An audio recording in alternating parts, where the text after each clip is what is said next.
1, para que disfrutemos la lectura bíblica juntos. Si tienen problemas encontrando Malaquías,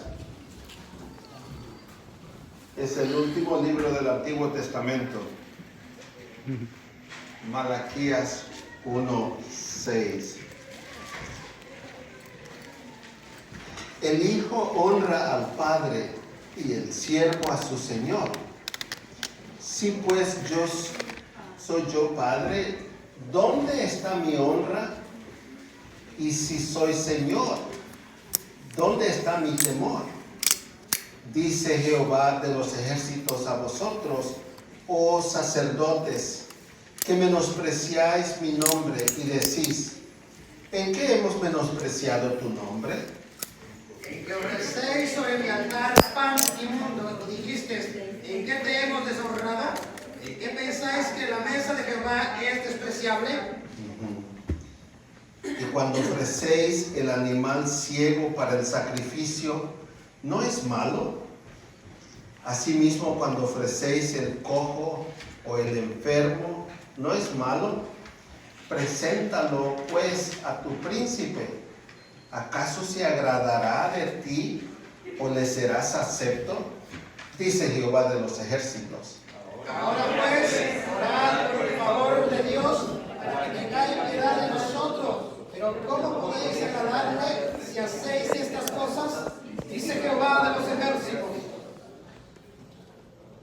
¿Quién también hay de vosotros que cierre las puertas o alumbre mi altar de balde? Yo no tengo complacencia en vosotros, dice Jehová de los ejércitos, ni de vuestra mano aceptaré ofrenda. Porque desde donde el sol nace hasta donde se pone, es grande mi nombre entre las naciones. En todo lugar se ofrece a mi nombre incienso y ofrenda limpia. Porque grande es mi nombre entre las naciones, dice Jehová de los ejércitos. Y vosotros lo habéis profanado cuando decís, inmunda es la mesa de Jehová, y cuando decís que su alimento es despreciable. Oh,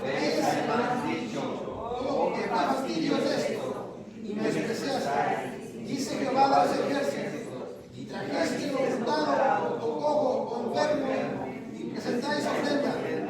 ¿Aceptaré yo eso de vuestra mano? Dice Jehová.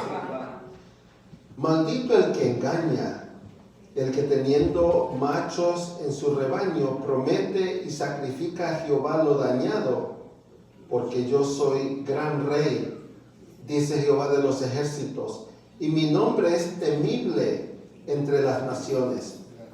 El 2:1. Ahora pues, los sacerdotes, para que nosotros este mandamiento.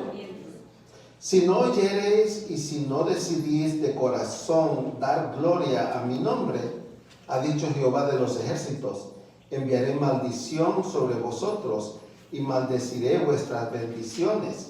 Y aún las he maldecido porque no os habéis decidido de corazón.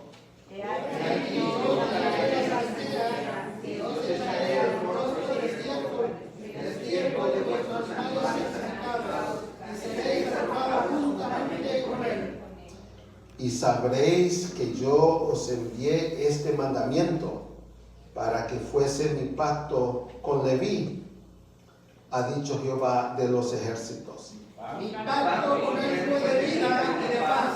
Las malas cosas yo le di para que me temiera. Y tuvo temor de mí y de delante de mi nombre que estuvo humillado. La ley de verdad estuvo en su boca, e iniquidad no fue hallada en sus labios. En paz y en justicia anduvo conmigo, y a muchos hizo apartar de la iniquidad. Porque los sabios del sacerdote han de guardar la sabiduría, y de su boca el pueblo buscará la ley, porque el mensajero es de Jehová de los ejércitos. Mas vosotros os habéis apartado del camino, habéis hecho tropezar a muchos en la ley, habéis corrompido el pacto de Leví, dice Jehová de los ejércitos. ¿Todos el 9? Por tanto, yo también os he hecho viles y bajos ante todo el pueblo. así como vosotros no habéis guardado mis caminos, y en la ley hacéis acepción de personas. Padre, gracias por esta palabra leída. Y ahora pedimos, Señor, que nos hables a través de esta palabra. Gracias, mi Dios, porque todavía estás hablando. Te damos gracias por eso. En el nombre de Jesús. Amén. Pueden sentarse, mis amados. Es una bendición estar hoy aquí en la casa de Dios y poder ser bendecidos. Por eso venimos a la casa del Señor. Por eso venimos a la casa del Señor. El mensaje para hoy se llama corrupción religiosa. Lo voy a decir 2 veces más. El mensaje se llama corrupción religiosa. Una vez más. Y ya se les va a quedar. Se llama corrupción religiosa.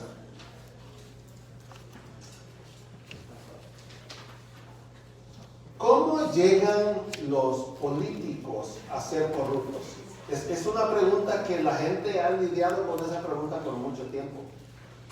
Porque uno dice, ¿será posible que todos los políticos sean corruptos?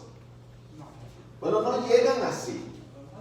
Yo creo que muchos de ellos llegan con ánimo de mejorar, de cambiar al pueblo, ¿no? Y la situación del pueblo. ¿Cómo entonces es que se corrompen? Llegan con el deseo y el deseo de transformar las cosas según como ellos las han visto. Vienen con el deseo de ser elementos de cambio para bien de la sociedad. Pero algo pasa en el proceso. Y nos hemos preguntado, ¿qué es lo que pasa en el proceso? ¿Por qué cambian? Porque hay hombres y mujeres que son gente con buenos sentimientos y sin embargo aún ellos caen en eso. Yo no sé qué es lo que los hace cambiar. Podemos decir que es el dinero. Pero ¿se acuerdan que llegaron con buenos deseos de hacer cambios? Y de repente encontramos que se han corrompido. Lo mismo ocurre en el mundo de la religión. La gente es influenciada por elementos que los llevan a cambiar sus convicciones. En Casa de Vida nosotros no somos así. Pero les digo que allá afuera hay muchos elementos que cambian a las personas. ¿Qué elementos? Piensen en algo que puede haber allá afuera que los puede convertir a ustedes de ser creyentes fieles a Cristo en creyentes fieles a sus intereses. ¿Eso los cambiaría? Ya, yo creo que sí. Yo creo que sí. Quiero hablarles en esta ilustración sobre 10 mandamientos de Satanás. Es decir, si Satanás escribiera 10 mandamientos, esto es lo que iba a contener esos 10 mandamientos. De hecho, sea de paso, el diablo no ha escrito nada de eso. Él sabe que si escribe algo, se puede corromper. O alguien se lo va a alterar. Aquí está el primer mandamiento de Satanás que dicen que él escribiría, si él escribiera 10 mandamientos. Créeme porque yo sé lo que te digo. Ese es el número 1. Número 2. Cree en Dios a tu manera. Vive como tú quieras. Yo sé que tengo que ir un poco despacio con esto. Número 3. No leas la Biblia mucho. Tienes que descansar. Y la letra pequeña te puede dañar los ojos. Cualquier cosa para hacer que ustedes no lean su Biblia, ¿verdad? Número 4. No ores tanto. Recuerda que Dios sabe todo lo que necesitas. Él no se olvida. No lo molestes. Ya. Número 5. No vayas al templo. En tu casa puedes adorar a Dios con más comodidad, sin tener que levantarte tan temprano. Ese es el número 5. Número 6. No des diezmos ni ofrendas. Dios es muy rico.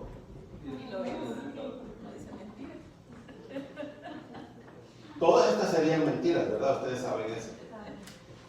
Número 7. No aceptes cargos en la iglesia. Otros lo hacen mejor que tú.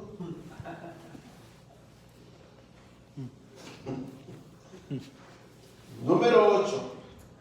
No digas siempre la verdad. Hay que ser prudente.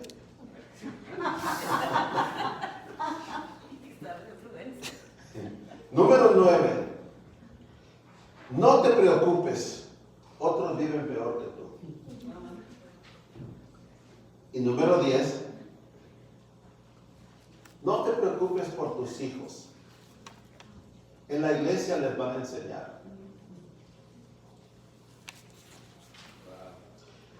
Nuestro texto hoy va a tratar sobre el tema de la corrupción religiosa en 3 puntos. Después de que les hable de esos 3 puntos, ya me voy a sentar.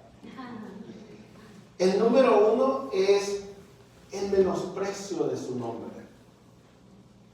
El número 2, el menosprecio de su altar. Y el número 3, el menosprecio de su ley. 3 cosas y después me siento.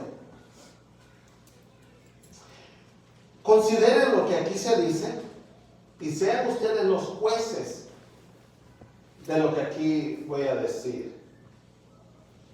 No cierren sus Biblias, tenganlas abiertas, porque para eso las trajeron, ¿verdad? ¿Trajeron Biblias, hermano? Muy bien. El menosprecio de su nombre está en el verso 6. Por irrespeto y deshonra. En aquella cultura, la cultura hebrea, judía, los hijos eran instruidos, voy a decir esto despacio, en honrar a sus padres, así como los sirvientes eran instruidos en obedecer a sus amos o dueños. Pero en un claro contraste, Dios, el Todopoderoso, hace una pregunta a los sacerdotes. Con ellos es la bronca, con ellos es el pleito. Aquí está la pregunta. Si yo soy padre, ¿por qué no me respetan? Si soy su amo, ¿por qué no me tienen temor? Le dice Dios a los sacerdotes. Estas son preguntas, pero más que preguntas, son una acusación. El nombre de Dios está en entredicho y su fama estaba manchada por la conducta de los sacerdotes. En el mundo de la religión hoy en día, el nombre de Dios está más que desprestigiado. Quiero decir, porque las religiones piensan que pueden agarrar este libro y hacer que este libro diga lo que ellos quieren.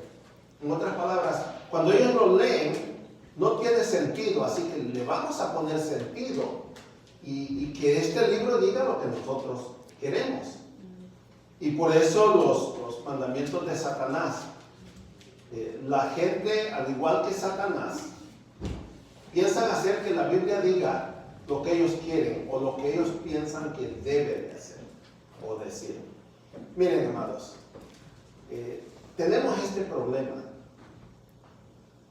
Yo no entiendo por qué Dios no destruyó a Satanás en el mismo momento que se rebeló contra él la primera vez. Eso hubiera hecho yo. Yo le doy con un mazo en la cabeza y se acabó. Pero me decía un hermano en Honduras hace muchos años, dice, lo que pasa es que Dios es un hombre valiente.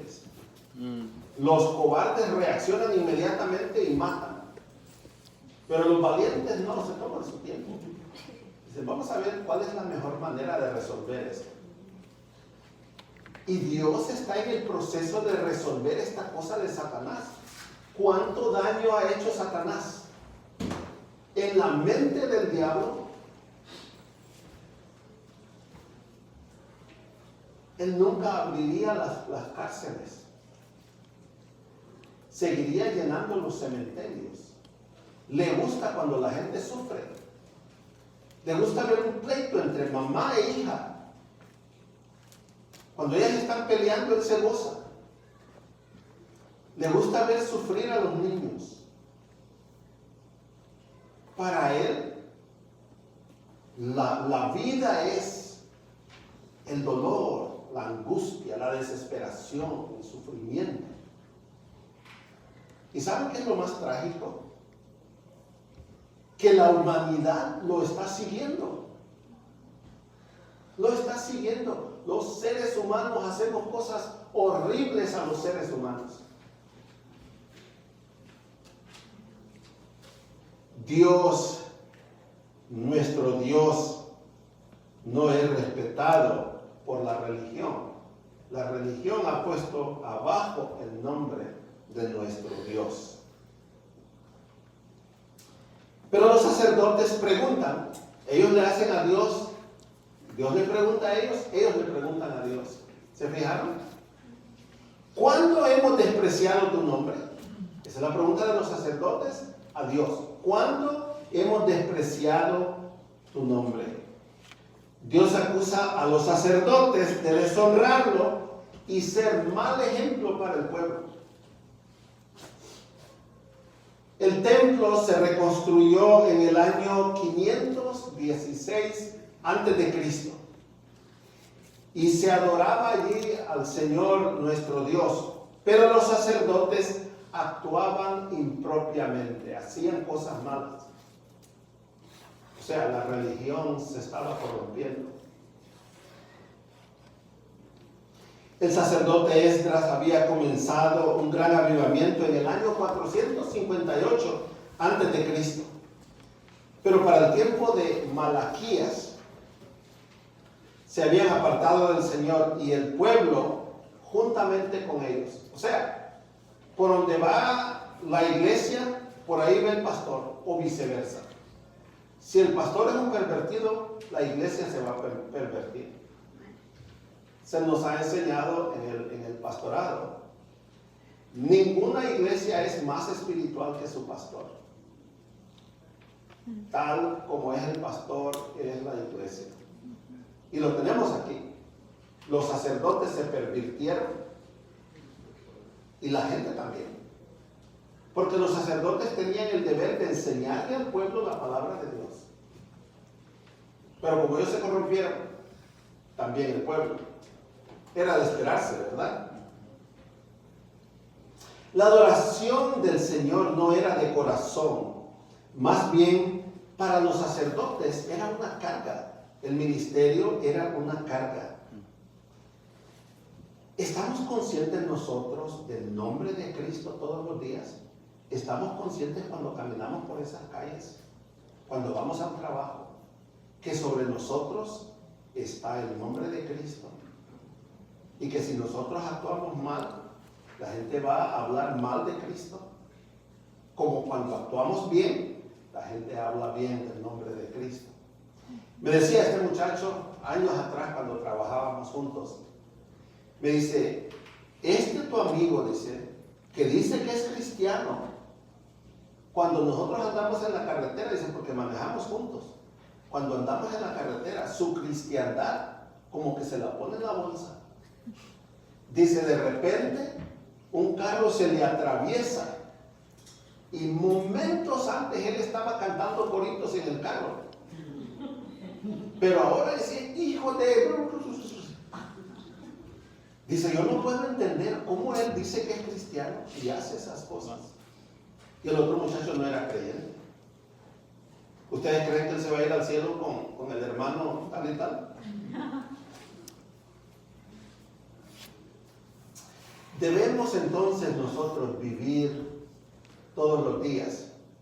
Yo no digo que se pongan sobre las mangas de sus camisas el nombre de Cristo, o sobre su saco, o sobre su pantalón, o en la frente, o en su carro. Hay muchos que ponen en los bumpers de su carro anuncios sobre Cristo, pero no viven a la altura de esos anuncios.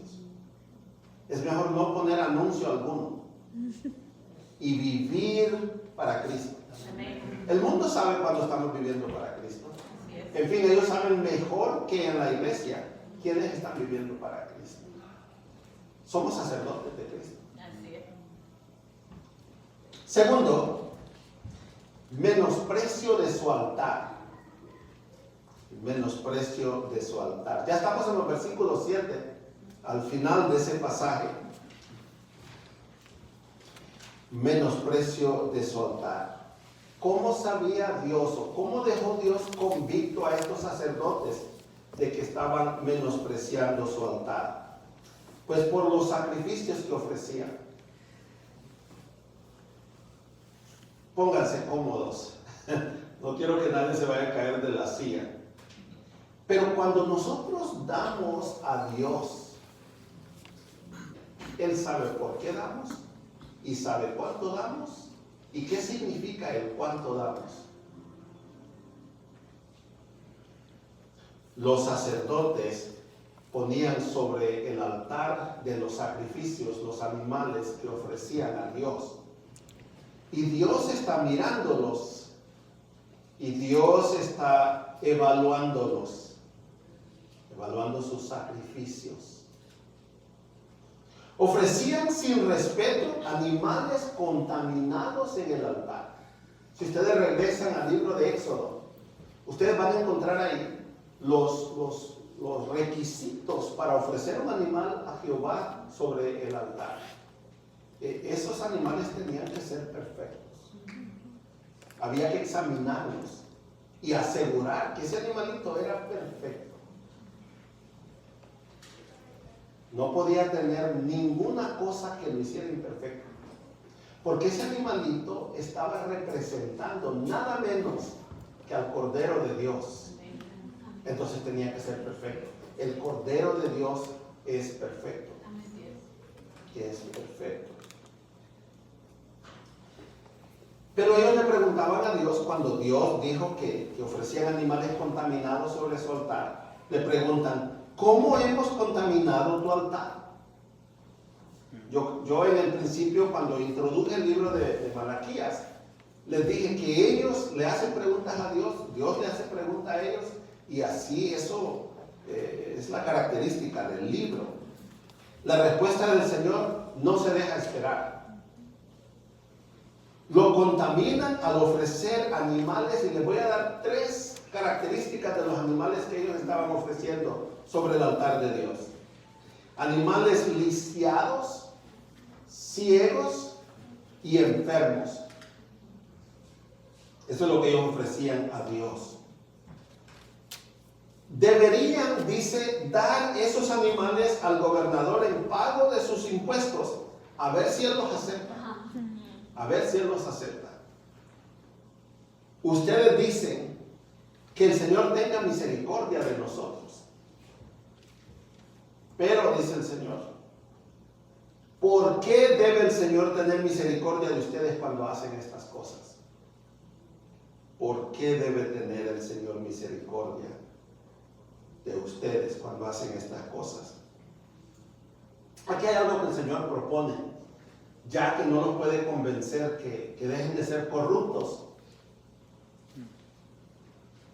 El Señor dice, alguien debería cerrar las puertas del templo para que esos sacrificios no sigan ofreciéndose. Es decir, 0 sacrificios es mejor que sacrificios que violan las normas de Dios. Yo creo que en esta iglesia hemos enseñado ampliamente que este libro está aquí para enseñarnos cómo hacer las cosas que agradan al Señor. Amén. Pero dijo un hombre un día, dice, no importa tanto el conocimiento bíblico, lo que importa son las experiencias. Y yo escuché eso y yo dije, ¿cómo?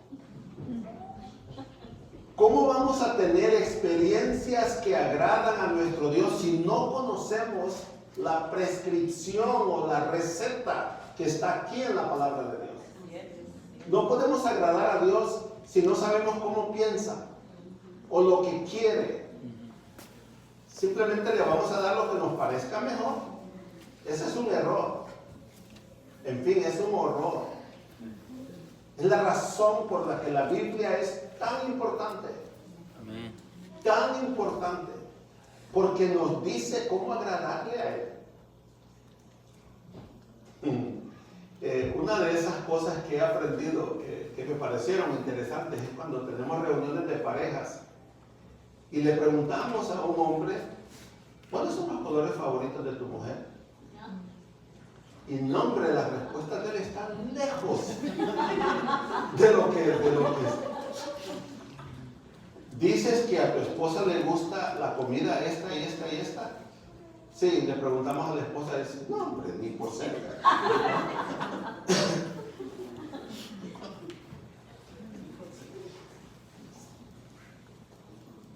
0 sacrificios. Es mejor que ni me traigan sacrificios, dice. En el libro de Isaías dice el Señor, no me traigan más vana ofrenda, estoy cansado de sus sacrificios. No lo puedo soportar más, dice. No quiero. Dice, ¿quién les pide a ustedes que me traigan sacrificios? Basta, dice. No traigan más. Desde el nacimiento del sol, síganme en esto que les voy a decir. La razón por la que Dios no quiere que le traigan más de estos sacrificios es porque el Señor dice que su nombre entre las naciones es grande. Amén. Es grande. Y que se le honrará con ofrendas limpias y puras. Yo no estoy seguro, y algunos intérpretes, algunos exégetas, piensan que esto es futurista, que Dios está hablando de que en el futuro, cuando esté Él sentado sobre su trono en este mundo, para reinar por 1000 años, todos los países del mundo, si ustedes me oyeron bien, todos los países del mundo van a venir a Jerusalén donde Él está sentado en su trono y lo van a adorar y le van a traer ofrendas limpias. Dice, los países del mundo van a hacer eso. En fin, en el libro de Zacarías dice que si un país no manda representantes a adorarlo a Jerusalén, sobre ese país van a venir las calamidades de la gran tribulación. Es mejor que vengan y me adoren, dice. Yo dije, wow, esto va a estar tremendo. Nosotros vamos a ser testigos de eso, porque Él va a estar sentado aquí en Jerusalén. Nosotros vamos a estar con Él, pero el mundo no nos va a ver porque nosotros ya vamos a estar perfectos. Como no podemos ver los ángeles ahorita. Pero ellos andan con Él, ¿no? Dice, los países del mundo me van a adorar. Entonces yo no tengo que aceptar las miserias que ustedes me quieren ofrecer.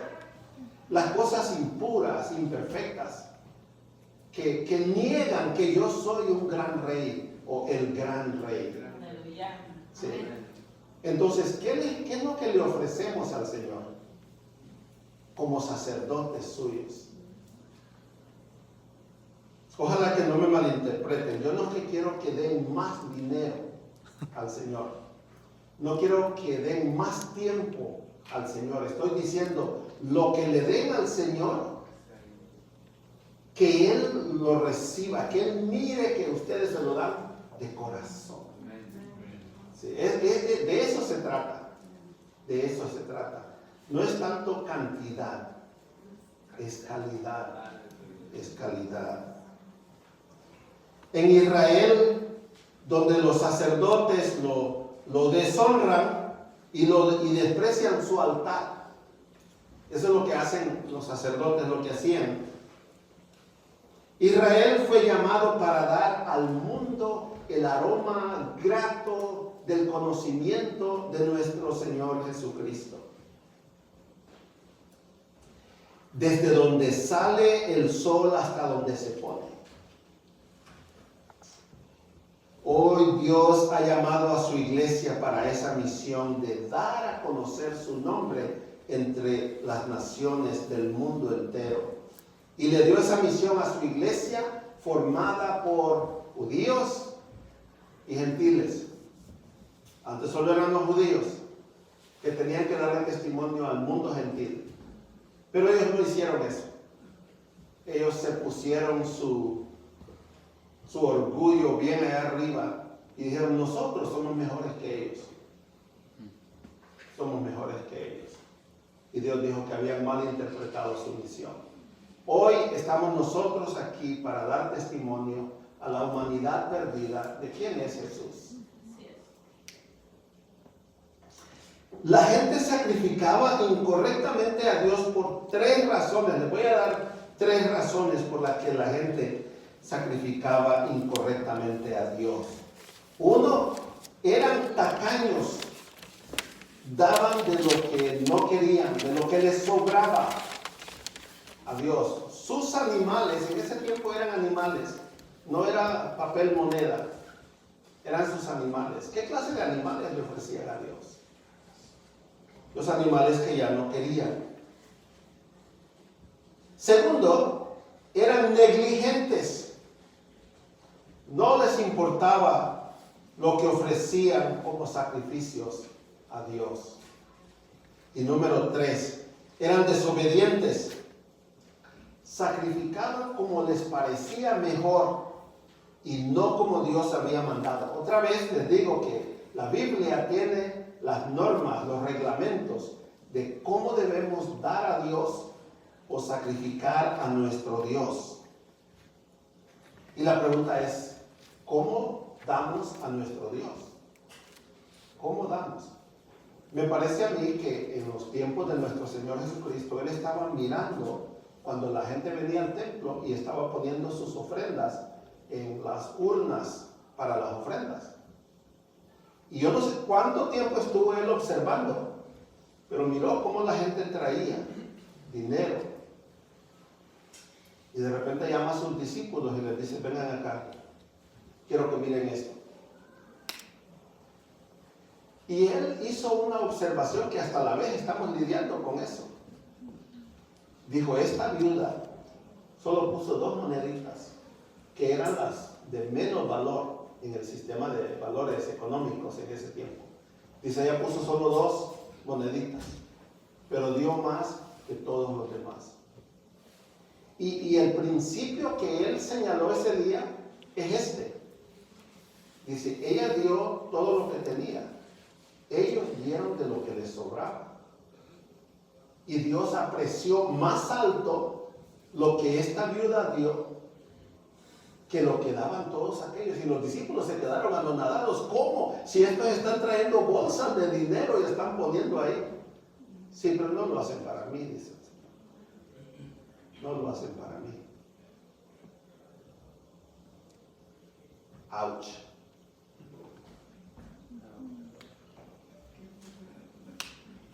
Es muy molesto servir al Señor, decían los sacerdotes, ¿verdad?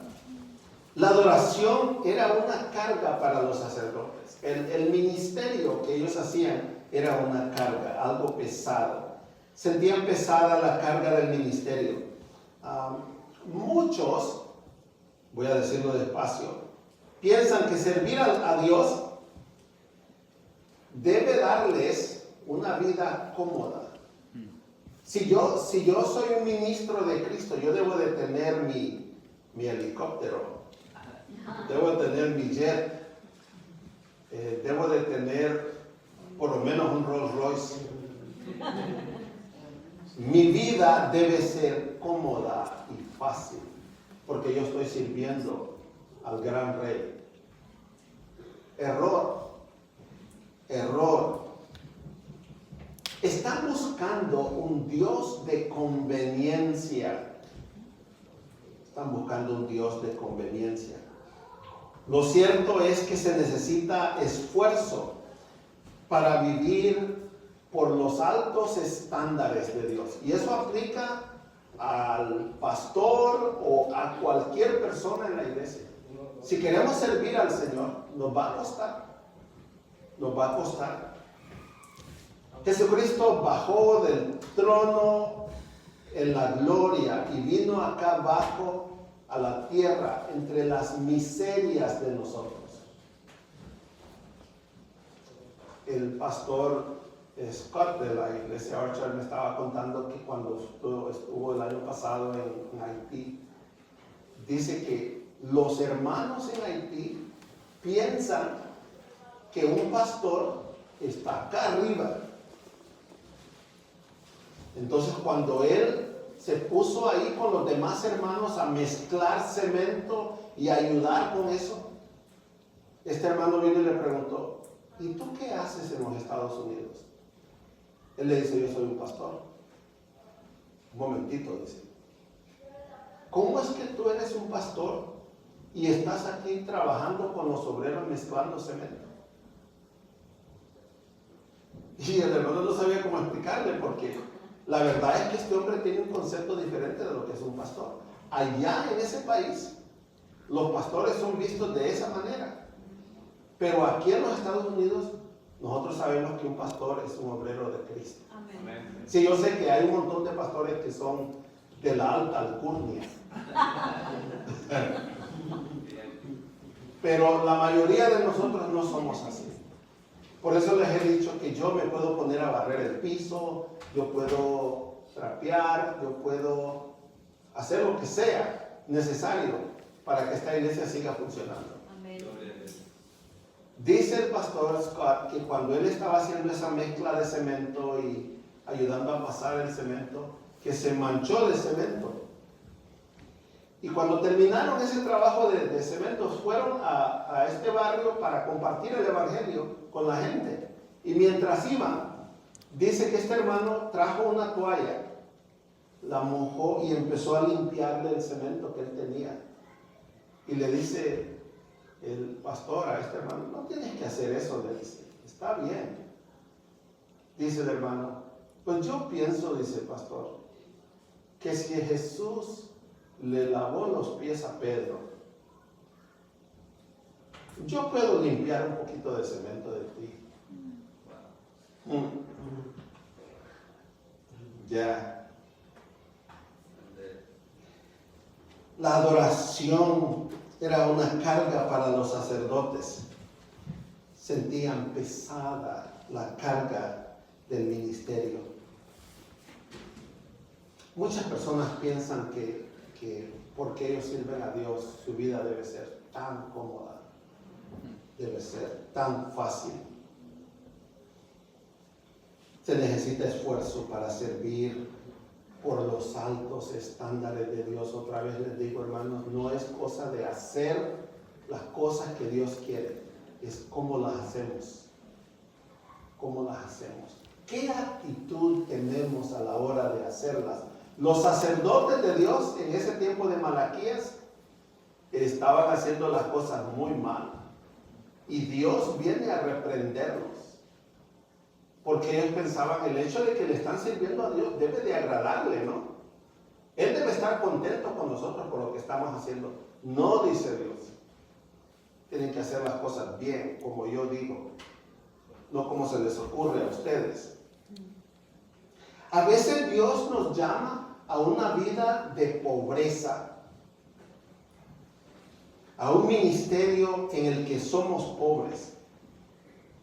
Pero si servir a Dios es más importante para nosotros que cualquier otra cosa, entonces estamos dispuestos a pagar el precio que sea. Porque servir a Jesús es un privilegio enorme. Enorme. Además, lo que dejamos nosotros atrás o lo que dejamos de percibir o recibir por servir a Cristo no se compara con lo que vamos a recibir. No se compara. Yo he visto los salarios aquí. Hay personas que van a trabajar todos los días y se les paga 100, 150 dólares al día. Pocos de ustedes reciben más que eso. Pero yo conozco personas que ganan 150, 500, 1000, 1500 por hora. Por hora. Dios paga más por el servicio que le damos a Él. Espérense que ustedes vean allá arriba lo que les toca. Ustedes van a decir, ¿por qué no le serví más? Mi tercer punto es menosprecio de su ley. Ya estoy en el capítulo 2. Dios hace a continuación una advertencia de disciplina.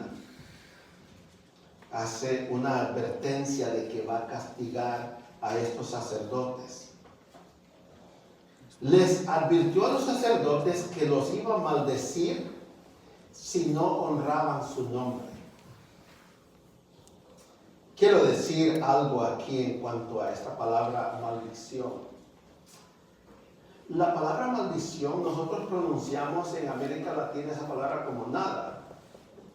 Pero cuando se habla de maldición, la maldición no es la palabra maldición, sino lo que va implícito o lo que sigue después. ¿Me explico? Solo decir maldición, eso no es nada. ¿Qué hay detrás de la maldición? En el libro de Génesis, Noé maldice a uno de sus hijos porque le hizo algo. Ustedes están al tanto de eso. Pero lo que nos extrañó a los estudiantes de la Biblia era por qué él maldijo a su nieto y no al hijo. Y la maldición que pronunció lo obligaba a ser prácticamente un esclavo, alguien que nunca iba a poder levantar su cabeza.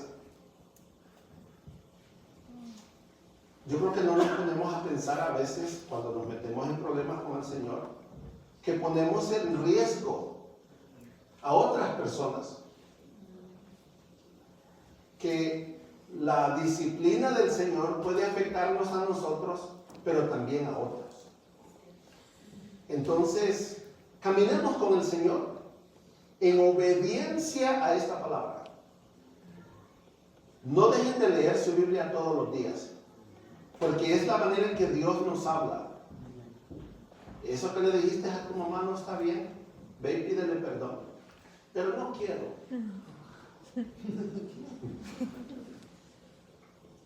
Estás hablando con Dios. Eso de no quiero no trabaja. La Biblia te dice lo que tienes que hacer. Ve y hazlo. Amén. Dios dice que iba a maldecir a los sacerdotes si ellos no obedecían, no cambiaban de actitud. Esto es fundamental en el Antiguo Testamento. La obediencia trae bendición, siempre, siempre. Dios le dijo al pueblo de Israel, los voy a bendecir a ustedes, les voy a dar esto, les voy a dar lo otro, les voy a dar y les voy a dar y les voy a dar, si me obedecen. Si me obedecen. Pero si me desobedecen, entonces dice, voy a traer las maldiciones que traje sobre otros pueblos. Y de hecho, Dios ha sido bueno con nosotros. ¿Verdad?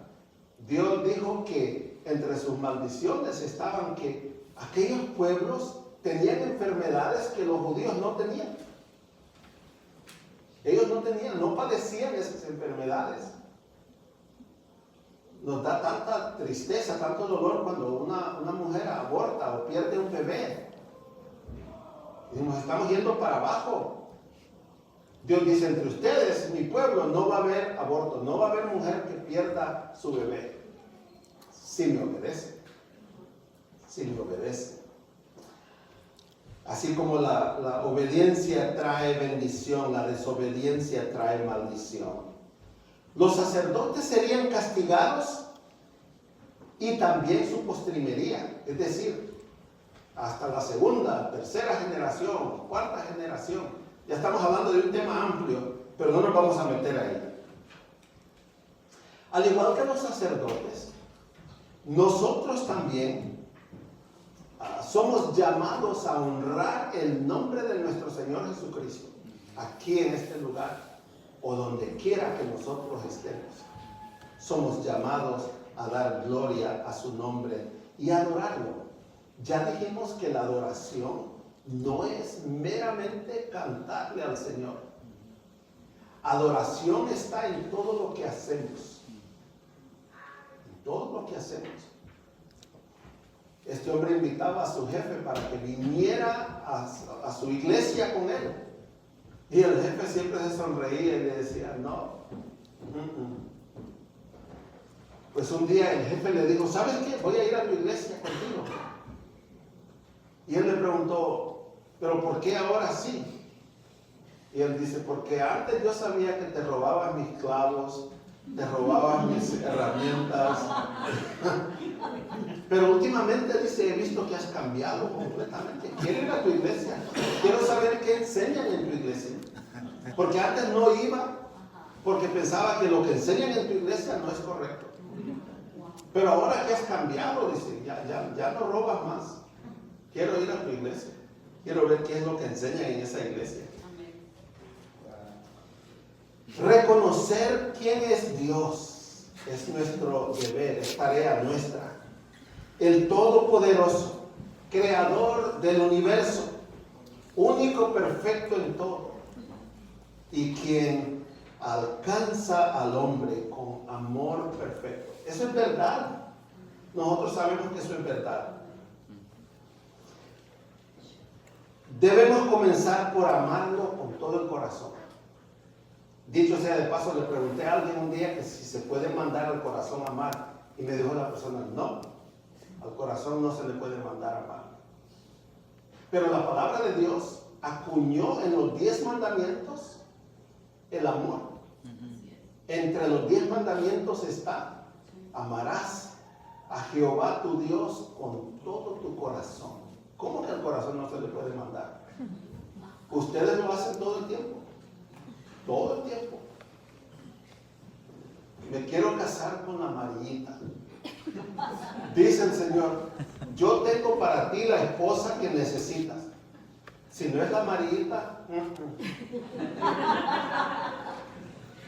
entonces sí, mandamos a nuestro corazón a que ame a quien nosotros queremos, ¿verdad? Vamos a dejar eso por la fácil. Debemos comenzar por amarlo con todo el corazón, alma y fuerza. Esto significa oír lo que Dios dice en su palabra y luego ponerlo en nuestro corazón, mente y voluntad para hacer lo que Él manda. Para nosotros debe ser dulce, grato hacer lo que el Señor manda. Sí, amén. Si nos sentimos como una carga, vamos a tener problemas. ¿Sí? Porque Él quiere que cuando lo alabemos, que lo hagamos con una sonrisa. Que lo hagamos con un corazón alegre. Lo manda. Lo manda. Él lo manda. Cuando amamos a Dios, su palabra se convierte en una brillante luz que guía nuestra actividad diaria. La gente se va a fijar que nosotros caminamos con Jesús, que lo amamos a Él. Ellos van a ver eso. Los sacerdotes en el tiempo de Malaquías habían dejado de amar a Dios. lo voy a decir otra vez. Los sacerdotes en el tiempo de Malaquías habían dejado de amar a Dios. Por eso ni sabían ni les importaba lo que Dios quería. Ellos ya no leían su Biblia. Eso explica por qué ellos no les importaba lo que Dios quería. Ya no tenían tiempo para leer su Biblia. Quiero que vean el contraste entre estos sacerdotes y Leví. Leví. Los sacerdotes del tiempo de Malaquías podrían aprender valiosas lecciones si leyeran la Torá. La Torá es la palabra de Dios, porque aprenderían de Leví, ancestro de ellos. Él fue el primer sacerdote que Dios instituyó en el ministerio. Y los sacerdotes después, todos vinieron de la tribu de Leví. En Israel nadie podía ser sacerdote si no era nacido en la tribu de Leví. Es importante notar eso. Que los sacerdotes se corrompieran es asombroso. Miren, ellos tenían el deber de no solo conocer la palabra, las escrituras, pero enseñárselas al pueblo. Pero cuando eso no pasaba, entonces el pueblo se corrompía. Se corrompía completamente. Leví caminó con Dios y volvió a muchos de la iniquidad. Es decir, Leví le enseñó la palabra de Dios al pueblo. Es como hablamos de el sacerdote Elí. Él era un gran hombre de Dios, pero sus hijos eran unos corruptos, unos depravados, ¿no? Y el pueblo lo sabía. Entonces Dios dijo que este hombre no iba a seguir, ni sus hijos. Iba a haber un corte, ¿no? Debemos de pensar en nuestros familiares, cómo les afecta a ellos cuando nosotros estamos metidos en un pleito con nuestro Dios, ¿verdad? Cuando tenemos un conflicto con nuestro Dios, cuando decimos estoy enojado con Dios, estoy enojada con Dios. Leví fue llamado para servir a Dios. Esta es la tribu separada para servicio de Dios. Los levitas llegaron a ser los ministros de Dios. Ellos eran los ministros. Primero en el tabernáculo, fue lo primero que Dios instituyó, un tabernáculo. Después, con los años, se construyó el templo. Y ellos siguieron siendo los que ministraban delante de Dios. En estos versos, Dios se dirige a los sacerdotes que eran de esta tribu, diciendo que debían escuchar las leyes de Dios que les dio su ancestro Leví y que debían seguir su ejemplo. Pero ellos no estaban poniendo atención a lo que Dios estaba diciendo. No estaban poniendo atención. Miren, cuando la gente escucha la palabra de Dios, aquí o en cualquier lugar del mundo, y no le pone atención a la palabra de Dios, sino que hace las cosas a su manera, siempre hay resultados negativos. Siempre hay resultados negativos. El conocimiento sacerdotal. En los versículos 7 y 8, ahí en su Biblia, Malaquías se enoja con los sacerdotes. Porque aunque eran los mensajeros de Dios, no conocían la voluntad de Dios. Y esta falta de conocimiento fue la causa de que el pueblo se desviara del camino. Los pastores y líderes de las iglesias deben conocer y enseñar la palabra de Dios. Miren, de hecho, ya hemos dicho, un maestro puede ser bueno para enseñar, pero no tiene que ser necesariamente un pastor. Pero un pastor tiene que poder enseñar, porque es parte del trabajo, ¿no? Un pastor es un maestro, pero un maestro no necesariamente es un pastor. Esta cosa es seria. Esta cosa es seria.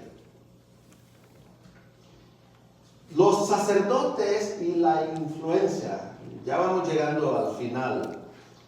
Los sacerdotes, y esto lo voy a decir despacito, permitieron que personas de influencia y personas favorecidas en su ministerio violaran la ley de Dios.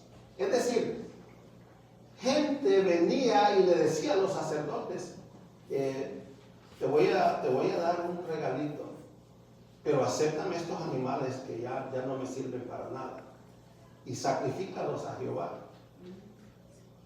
Y ellos lo hacían. Ellos lo hacían.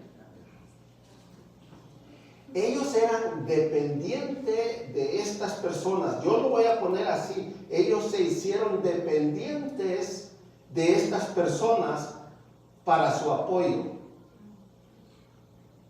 Que no se atrevían a confrontarlos con ese mal. Si alguien me está pagando a mí mi sueldo, si alguien me paga la renta, si alguien paga por mi carro, como que eso me da a mí una obligación con ellos. Y si la gente dejara de venir a ofrecer sacrificios al templo, entonces los sacerdotes como que quedarían sin chamba. Entonces la gente tenía poder sobre los sacerdotes. A veces pienso, pobrecitos los sacerdotes, ¿verdad? Se dejaron manipular, se dejaron mangonear, se dejaron utilizar por esta gente que tenía influencia sobre ellos. En nuestras iglesias sucede lo mismo. No siempre, pero a veces nos cuesta confrontar a las personas con cosas que sabemos que son malas. Y cuando los confrontamos, escuchen lo que pasa. La gente se molesta, se enoja, dejan de dar dinero a la iglesia y a veces hasta se van. Y ahora todo el mundo queda diciendo, el pastor está arruinando esta iglesia.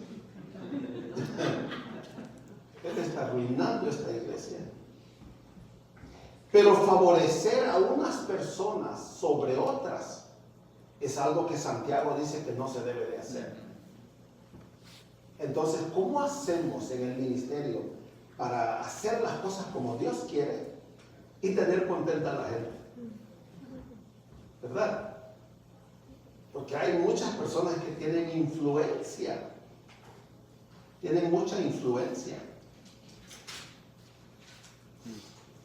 Hay una ilustración que quiero compartir con ustedes que se llama la influencia. No dije influenza, porque hay una enfermedad que se llama así, ¿no? Pero no es esa, se llama la influencia. No hay nada más poderoso que la influencia, escribió algo, y yo lo anoté, me pareció bastante bueno. No hay nada más poderoso que la influencia. Eso trabaja de los hijos. A veces los hijos tienen influencia sobre los padres. ¿Sabían ustedes eso, verdad? Por muy grande que sea el papá o la mamá, los hijos los pueden tener ahí en el piso. Y si no me das lo que quiero, así me dijo mi hija una vez, estaba chiquita, dijo que me dé un beso. No, dice, si no me das lo que quiero, no kisses for you, me dice. Y luego me preguntaron, amigos, ¿y qué hiciste? Yo tuve que ceder.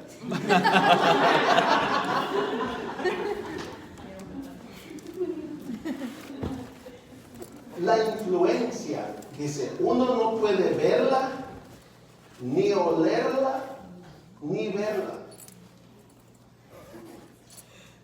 Pero siempre está ahí la influencia, llevando a cabo su silenciosa obra. ¿A quién le hacemos caso nosotros? ¿Y por qué no le hacemos caso a ciertas personas? ¿No? ¿Por qué? Porque mejor hablemos de eso en otro día. Quiero mencionarles 3 nombres que son nombres de personas influyentes. Aquí está el primero. Se llamaba Sócrates. Sócrates, el filósofo griego. Hasta donde sabemos, nunca escribió un solo libro, ni siquiera una sola página. Todo lo que sabemos sobre él es lo que otros escribieron acerca de él, pero su influencia es todavía muy fuerte, a pesar de los muchos siglos que han pasado desde su muerte. Y en verdad Sócrates se estudia en las universidades todavía. Fue un hombre muy inteligente. Segundo está Aristóteles.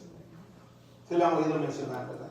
Aristóteles enseñó a un joven llamado Alejandro a razonar lógicamente. Él le enseñó a Alejandro.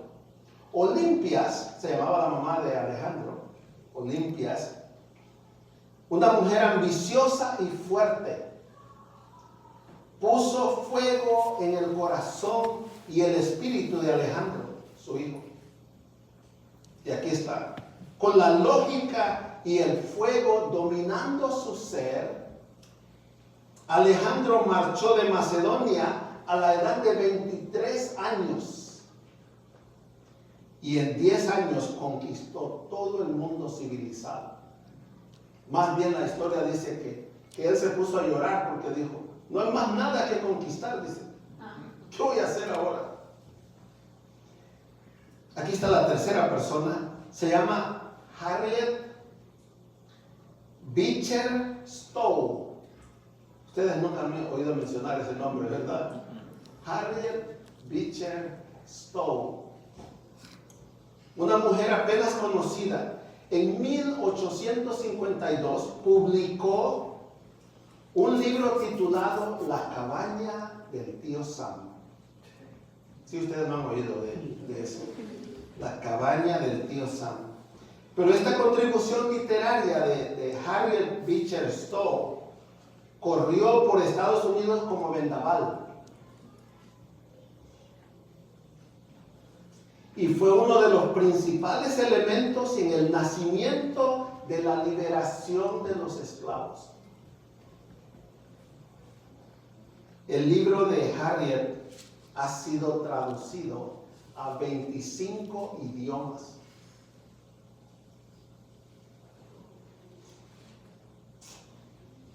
La influencia es tanto positiva como negativa. Cuando caemos bajo una influencia positiva, nos lleva al bien para beneficio de los demás. Cuando la influencia es mala o negativa, los demás sufren. Me estaba diciendo la otra noche, esta persona me dice, en Honduras han comenzado a meter presos a los corruptos. Le digo, ¿de veras? Sí, dice. Le digo, pues yo no he visto realmente que lo metan preso, pero es una cosa buena, ¿no? Si una persona es corrupta, que lo metan preso. Los corruptos no están contentos con eso. Si ellos saben que yo dije esto, quién sabe lo que me puede pasar. Es mejor que yo busque asilo aquí. Los sacerdotes de Dios en tiempo de Malaquías cayeron bajo la influencia corruptora de malas personas en el mismo templo donde ministraban. ¿Qué personas tienen influencia en tu vida? ¿Qué personas tienen influencia en tu vida? ¿Qué puedes hacer para poner en práctica esa buena influencia? Porque a veces la buena influencia se nos mete por aquí y se nos sale por aquí. ¿Cómo hacemos para tapar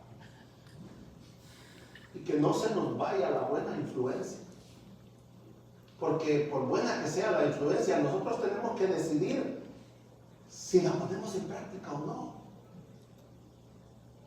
A ver, dime, háblame por este oído. Tú dices que debíamos hacer qué. ¿Y tú qué dices? ¿Han visto la foto, hermanos, de una persona parada y un angelito bueno haciéndole sugerencias aquí? Pero acá está un angelito malo diciéndole otras cosas. ¿A cuál le hace caso?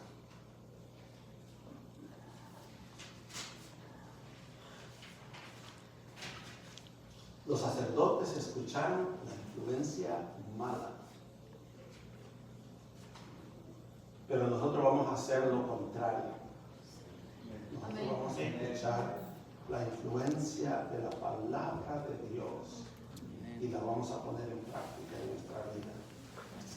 Vamos a orar.